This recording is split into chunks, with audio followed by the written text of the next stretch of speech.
వచ్చారు. వాళ్ళని అడిగితే ఇట్లా హరిహర కళాభవన్లో రవీందర్ సార్ అని ఉంటుంది. ఆయననే మొత్తం తెలంగాణకి డబుల్ బెడ్రూమ్ ఇళ్ళకి ఒక 10 ఇళ్ళకి ఆయననే ఇన్ఛార్జ్ అని అంటే ఆయన దగ్గరికి వెళ్ళడం జరిగింది.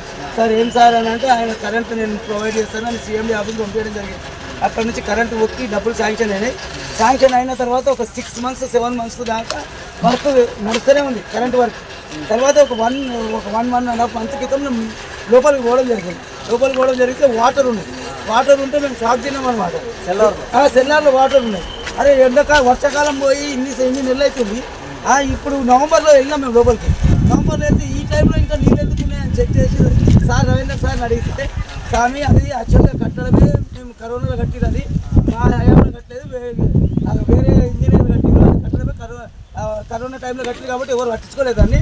అది వెళ్ళి ఊటుకొస్తుంది నీళ్ళు, దాంట్లో ఊట వచ్చే ప్రాంతంలో కట్టిరు, లూజ్ సాయిల్లో కట్టిరు, దానికి మేము ఏం చేయలేమంటే మరి దానికి పరిష్కారం ఏంటి సార్ అని అడిగిన.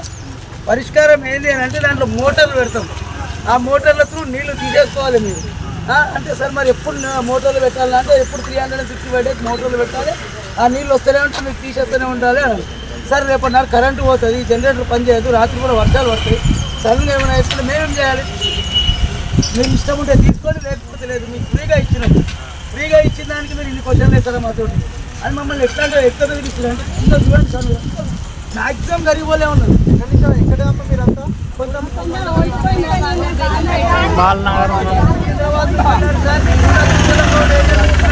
వివేక్ ఏరియా నుంచున్నారు, ఆ కృష్ణ ఏరియా నుంచున్నారు. కృష్ణ 500 మందికి ఇచ్చింది, వివేకాన్ని 500 మందికి ఇచ్చింది, సంక్రాంతి శ్రీనివాసరావు ఒక 500 మందికి ఇచ్చింది. ఇక్కడ మొత్తం 1500 మంది కుటుంబాలు ఉన్నాం సార్. అయితే అధికారులు ఏమంటున్నారంటే మీకు ఇష్టం ఉంటే తీసుకోండి, లేకపోతే లేదు, మాదే జబర్దస్త్ లేదు. మీరు అంతేందుకు సార్ ఇది మాతో మాట్లాడే మీరు లైవ్గా చూడొచ్చు, మీరు చూస్తే మీకు